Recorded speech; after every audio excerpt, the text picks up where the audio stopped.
It should be obvious that we cannot solve a crisis with the same methods that got us into it in the first place. This is a last chance saloon. Because if we don't really take the decisions that are vital now, it's going to be almost impossible to catch up.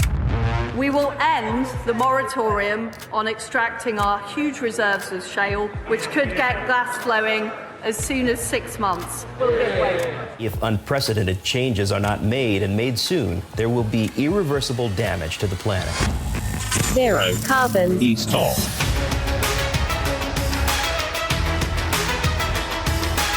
Hello and welcome to Zerocarbonista Series 4 Fool's Gold. I'm Ian Collins and this is the UK's #1 environment-based podcast. If it's green, it's in. And do you know what, Dale? I tend to not even worry about what's on our agenda now. I just read the Daily Mail to see what you're up to. I love it. Yeah, they are loving you over there at the Daily Mail, Dale. Yeah, they do. I'm like the Daily Dale. That's what it is. I don't know what to say. It's like every time I speak to them, people or do something, they create some kind of crazy new story. But I love it, kind of, in a way, and I don't love it in another way. I know, I get that. I think they must have a sort of DV alert in the office that, every couple of hours there's a sort of klaxon goes off. We've got another one. What's he said? Oh, look, he walked down a street looking environmentally aware. I was in the House of Lords yesterday, actually, and I realised I wished I'd taken my Just Our Boyle high-vis jacket because I could have put it on once safely inside and took a couple of pictures and had a bit of fun, but forgot all about that. Would have been nice. Well, yeah, but that would have been front page of the Mail, wouldn't it? Yeah, it would have been, wouldn't it? Dalvin shows disrespect for the mother of all parliaments. So this week, what happened was they came to an event we had. We had a little launch party, Sky Diamond did, for a new partnership we launched with a guy called Kyle Duvall. And Daily Mail came along, like the fashion reporter, and all he wanted to do was talk about Just Stop Oil. Yeah, we got into it, and I just told him that I thought that actually climate denial shouldn't be allowed. I've said it before on this podcast. I think it shouldn't be allowed. Yeah, it's like we don't allow Holocaust denial. Why should we allow people? Because it's dangerous. If you deny it now, then you help it to happen. We know that. And so they turned it into this big story of me of comparing the Holocaust to climate crisis. And they're actually accusing Rishi Sunak of killing people. Yeah, I mean, that's a classic trope, isn't it? That if you in any way invoke a certain phrase, then someone says, that's what he's trying to say. And of course, that's not what you're trying to say. No. What you're simply trying to say is, there are facts and don't deny them. That's right. And he said to me, obviously, he knew what he was going to be talking about or writing about the next day. He said to me, but it would have to be deliberate to be like a Holocaust, anything like the Holocaust. It would have to be on purpose. And I said, but it is, right? Because we have the science. We've had it for decades. But it's especially clear to us now that we can't afford to burn more fossil fuels, dig out more fossil fuels because of the harm it's doing. And the UN have said that 4 million people globally have died already because of the climate crisis, I said to him. So people are dying. We know it's happening. And if you drill for oil in the North Sea now, then yes, it's deliberate. That turned into Rishi Sunak is killing people. This is the fashion reporter. That's right. That's a fashion reporter, man. He's got a wide old brief over there on the fashion desk, isn't he? This is brilliant.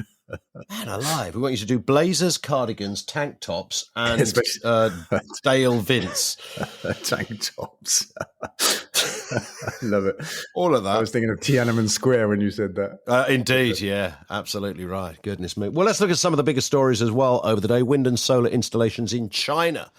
That's always an interesting story, isn't it? Because China comes up as the almost, I was about to say the deniers, but it's always the kind of go-to, well, what about China? It's the cop-out, and it's the, people that can't really argue logically against what we're saying that we should do and need to do. They say, yes, but we're responsible for less than, 1% of global emissions. What about China? There's no point doing anything unless China does. And I'm always saying the same thing, but China's doing amazing things. And out comes this story about the rate at which they're installing. They're going to hit the 2030 target 5 years early. And that's a third of all of their energy from renewables. And back here in Britain, all we hear is news saying that we're going to miss our targets. That's all we get. At the same time in China, there was another story that said that they've installed more solar panels than the rest of the world put together. Wow. Which is incredible. And how does that, in just to put my other hat on for a second, Dale, I brought it along especially for this conversation. Only one? Well, there's a few in the box, but this one I've plucked out just for the obvious question. How does that square with their other endeavours, which still involve coal and disturbs quite a lot of people that they're pursuing that as well? Yeah, they are still burning a lot of coal. There's no doubt about it. And coal is going to be dominant on the grid maybe for another decade, I think I might have read in that article. But, you've got to give them credit for what they've done to change that. They're transforming their grid rapidly, more rapidly than we are. And, also bear in mind, there's over 1 billion people there. They've got a lot of work to do. We've just got 60 million. It's not so hard for us to, you'd think, get to net zero. But on balance, they are still, the contention is they're still actually doing more in terms of renewables. They're global leaders, right, in the rate of installation and actually as a percentage as a country as well. I mean, they're just global leaders in this stuff. And they make all the stuff that we're installing at a slower rate than they are. I mean, without China, you might argue that we'd have little hope of getting to net zero. And what about the UK? Because the UK has lost its net zero leadership status. What was that to begin with? I think it was bullshit, actually, to begin with. I don't think we ever had it. I think it's what Tory politicians said ahead of COP26, or was that the Glasgow one? I'm not really sure. But, we're always claiming global leadership or aiming to have global leadership. It's just what politicians say. But, back here, the Climate Change Committee have been very clear to Rishi Sunak and his government, if you drill in the North Sea, you'll blow our targets out of the water. It's incompatible with us getting to net zero. And so the status that the leader, this is the bit I was confused about. Apparently we had the leadership status to begin with. How did we get that? I don't think we had it. I think we said we had it. I don't think is there an organization out there that ranks countries and says we were top? I haven't seen that. I think it's just something that we said, we're global leaders. Blah, blah, blah. You can imagine Boris Johnson saying that, can't you? I can. So someone just made that shit up, basically. It's exactly. That's what politicians do, isn't it? Especially Tory politicians. Yeah, you think? Yeah. Here's a question from Cheryl on Twitter. Well done for handling Kay Burley. Why do you think she lost it when you exposed the media narrative about Just Stop Oil? Tell everybody what happened for those who didn't see it, Dale. Yeah, so I had this chat with Kay Burley on Sky a couple of days ago. And, it was all going along like the usual narrative, about Just Stop Oil failing, not working, that kind of stuff. I did just say to her, look, this is actually a media narrative. I've been out there on protests and stuff. And what I was trying to tell her was that for everybody that is angry, there's at least another person that's shouting support. She cut me off at that point. She didn't let me say that to begin with. I did manage it. Because she took great exception. She's like, what do you mean? What do you mean media narrative? Why would we do that? All this kind of, oh, blimey, I've upset her, bless her. And I just explained that, I hear this all of the time in the media saying it's not working, is it? And I always say to them, but look, here we are talking about the climate crisis and the fact that it's driven by fossil fuels. We know we can't afford to drill more of it, and yet we are. And that's what Just Stop Oil is here for. For me, that's the sign that it is working. I was saying that to our friend Mike Graham yesterday outside Parliament. I did a live piece with him as well. I'm like all over the place. I'm like right-wing favourite right now. They're like, get that bloke on. I'm leaning into it. It's fun. It was a nice one because you called him Mikey, which is always kind of an endearing moment in the middle of a massive row. That's right, Mikey, come on. I think it's disarming, I think, and he smiles away. He says the most ridiculous stuff. He's like, at one point he's going, well, if you want to cook your food on a candle and live in a cave in Gloucestershire, that's up to you. I'm like, that's a bit extreme. All I said was we could save energy. Yeah, he also said eating raw fish. That's right. I can't imagine you eating any fish, let alone raw fish. So that's right. That's not going to happen. Over in the United States, which is another, when we talk about China not doing enough, which is a big narrative, the United States has always been in that top of the league of not adhering to what it should be doing. But it is on track to halve emissions by 2035. But scientists say it's not fast enough. Yeah, I saw that as well. And, fair enough. I think, most of the world is in that position. Most countries of the world have got targets. And even if they hit them, they aren't actually good enough targets. But most countries are not going to hit their targets. But it's great that China and the US are going to hit targets. I mean, that's something, right? We just got to do more. Do you think when it comes to the US, obviously, if there's a Trump government coming in the next couple of years, that might kind of put things back a little bit? Yeah, can he be president from the big house, from behind bars? I don't think he can. Well, yes, he might well be in the chiller. Hi, I'm Mike Graham from Talk TV, and I've been asked to tell you about green issues and a new book called Manifesto. It's brilliant, apparently. Do you believe in climate change? I don't. Do you believe we all need to find a greener way of living our lives? No, I don't either. I think it's all a load of guff perpetuated by loony lefties and eco-zealots hell-bent on causing a nuisance. Do you believe we're all killing our beautiful planet? No. Neither do I, but I know a fellow who does. His name's Dale Vince. He's so convinced he's written a whole book about it called Manifesto. The Battle for Green Britain. It's part memoir, part handbook for changing the world and shaking it up, apparently. I won't be buying it, but you can if you want to waste your hard-earned cash. It's $4.99. Pretty cheap, isn't it? You must be wealthy as hell. According to this script, it's available now from fgr.co.uk/shop. Here's a question from Leslie on Twitter. I think it's time you get a fact checker, Dale, to debunk all this truth that has been fired at you in interviews. I'd love to see your opponents actively fact checked. Yeah, which is a great idea, actually. And we did fact check Piers Morgan in the last few days, because when I was on with him the other week, he lobbed in this fatuous argument he has about almonds and avocados, and if you eat them and you're a vegan, then you're a hypocrite. And in the course of that, he said to me that all avocados in the world come from California. When I said that they also come from Spain, he was like, "How do you know that?" And I was like, "Well, I use my eyes, right?" So we fact checked the avocado story, and we found that the US as a whole, not California, are 10th in the global rankings of avocado production. So I sent him that on social media and said, "Hey, Piers, look at this.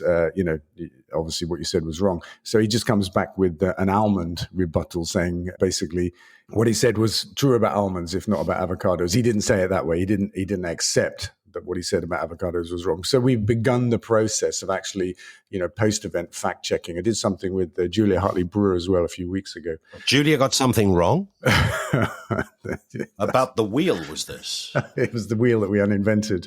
Yeah. But what do you get when you uninvent the wheel? What's left? What sits on your car? And what prize do you get? Does that come under? Do the Nobel boys deal with that? I don't know who deals with the uninventing of things. Yeah, I have no idea either. I'll ask her. An organisation that does that, because the award ceremony would be the funniest award ceremony ever. It would, wouldn't it? It would. The prize for uninventing the wheel. What would they show in the video? We had a wonderful award ceremony yesterday in the House of Lords, Young Green Britain Awards, a bunch of schools all over the country for the last few months. Kids have been getting together in teams to invent and pursue kind of climate environment ideas and solutions. And we all met in the House of Lords, hosted by Lord Bird, the founder of The Big Issue. Just had a great time. The kids are amazing. Really, really brilliant. And there's, ironically, when the Daily Mail first came for me a few weeks ago, the next thing they did, the Telegraph and people like that, was go for our Ministry of Eco-Education. And running headlines claiming that I was trying to brainwash Britain's kids with my eco curriculum. Exactly. Yeah. Everything you know about the wheel, children, forget it. It doesn't exist. That's right. We've uninvented it. Yeah. And look at this lovely cave. We could all aspire to live in one of them. With dead fish and candles and stuff. Go see the head teacher, Mr. Graham. He's ready for you now. New Ecotricity report says 65% of UK homes are good for solar panels. Now, this is interesting because, again, when it comes to sort of catch-all answers that people throw at you for why things can't happen, the biggest one is, but our homes aren't conducive with solar panels. Apparently they are. Yeah, this one came about from last summer. I was in the Commons giving evidence to an audit committee, an environment audit committee. And at the end, the chairman asked me, what was the potential for solar on our rooftops? And I said, I didn't know, but I'd find out. But when I looked, there's no data. Nobody had done the study. So we did it. And we found that actually we could make 13% of the electricity that we need as a country, not just for homes, but for businesses as well. We could make that from our rooftops, from those that are suitable. And because we've only got about 50% gap left to go between where we are and 100% green on the grid, that means our rooftops can contribute 25% of what's left to deliver, which is a really big number. Yeah. And an amount of electricity worth something like £16 billion a year. It'll create just an incredible number of jobs, but also it'll make electricity at the point of use, the deepest down the grid that you can get. And off the back of that, we calculated avoided losses. And it's £500 million a year of avoided losses from making this electricity where it needs to be used. There's so many benefits from doing this. Question from Nick. I know that there's a live Zero Carbonista show at WOMAD this year, but are you appearing at any other festivals? Well, you did appear at Glastonbury in a manner. I did. Yeah, I did. I did a talk in the Speakers Forum, and that was really good fun. Great crowd, great session with the BBC, ex-BBC reporter. Ed Miliband had dropped out. He'd succumbed to a bit of right-wing pressure, Daily Mail type pressure, because Just Stop Oil were kind of like in the vicinity, and I think the fear was of being accused of sharing a platform with Just Stop Oil. So I dropped in and filled the slot, had a great time. I did Shindig a couple of weeks ago. This is going to be a summer of festivals for me, and I'm going to do the Green Gathering. I think it's in August or something like that. I'm not too clear, but I just keep saying yes. People are saying to me, will you come to my festival and talk? And I'm like, yeah, all right then. Did you hang around to watch much of Glastonbury? Yeah, I stayed for the duration, actually. I've got the tan to prove it. Have you got a photo with Rick Astley? That's the question. He was giving it large on one of the stages, I noticed. Yeah, there's a few people giving it large on stages. I saw a bit of music, but mostly I was, just having pottering. Fun. Yeah, pottering and chatting. Yeah. That's good. Yeah.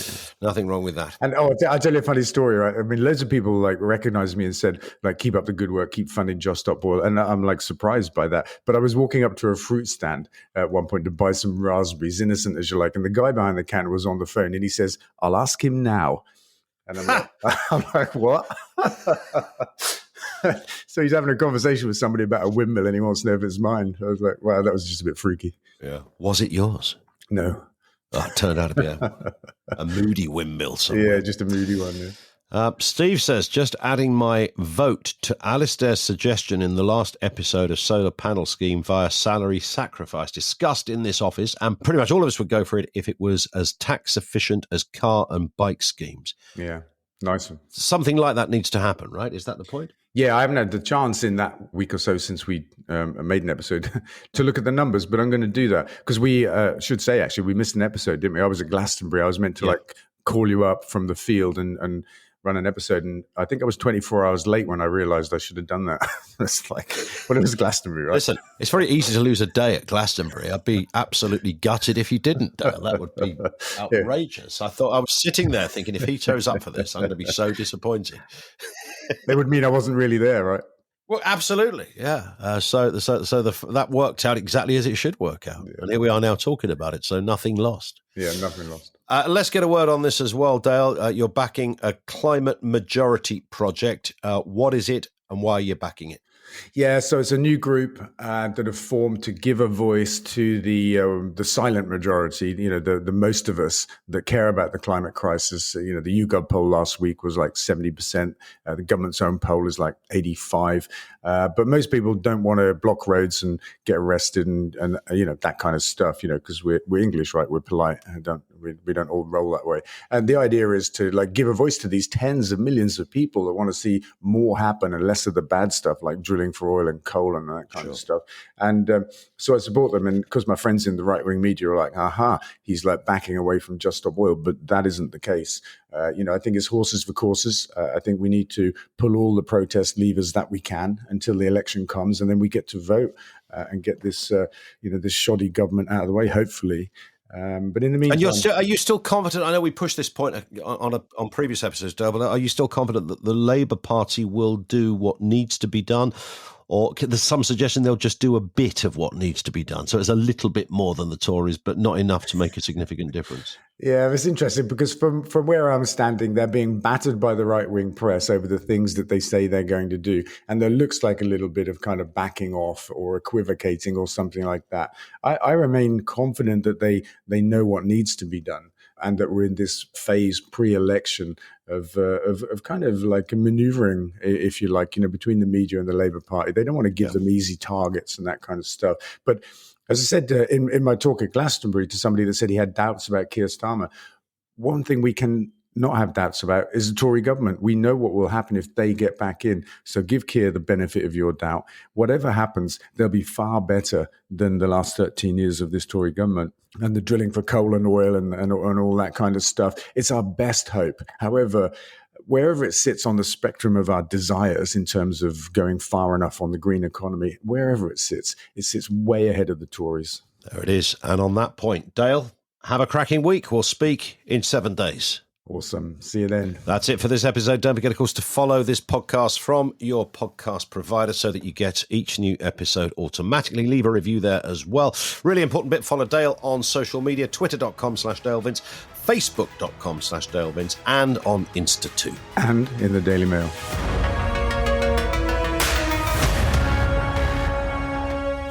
Zero carbon. East on.